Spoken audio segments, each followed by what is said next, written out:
It started at the boys club. I actually probably started before the boys club, right to the side of my house in the driveway, playing football, sandlot football with my neighbors. That was the mentality. You need to rap, play football or basketball, if you want to get out.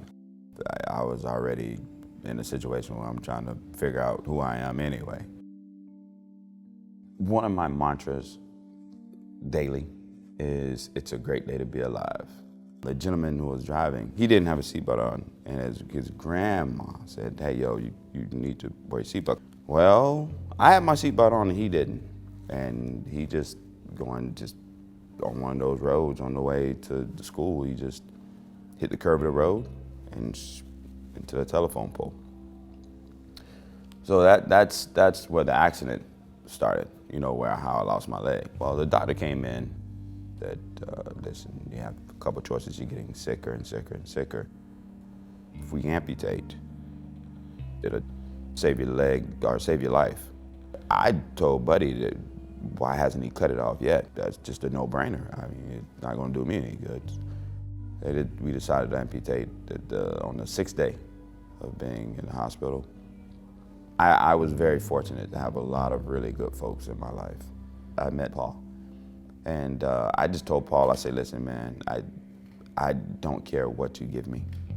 I don't care what kind of leg I get. Just give me a stick if you have to, but I have to find a way to play football again. That dude has been godsend. I haven't had to pay a dime for any of my prosthetic components. 4 months later, I won my first race in California. It's called the Ultimate Challenge. So it's less than a year after I lost my leg. So really around about 11 months. There was no other amputee outside of when I came back from Atlanta that I saw that was running. And I'd never seen any amputees run before. You don't look at yourself when you walk, at least I didn't. And I felt like I walked normal, I really did. Then when I started looking at myself in the mirror, I started realizing I walked just like them. In fact, some of them walk better than me. I'm not competing at the moment, but I want to be in the best shape that I can possibly be. I'm trying to be fine.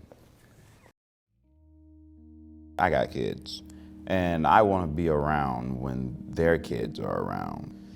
I also give them a little bit of truth too. There's gonna come a time, and I think, once you hit an age, you start realizing there's gonna come a time that I'm not gonna be able to do that. In fact, it's gonna come a time that daddy's gonna be dead.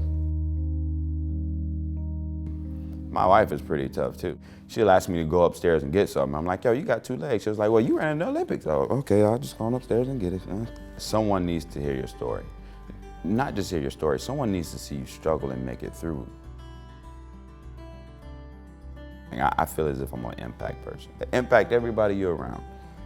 Even sometimes better to have a negative impact than no impact at all. They can look at that and say, you know what, I know how not to be. When you just go through life at all and you have no story, you die quiet, and no one wants to do that. You really don't have a lot of time here.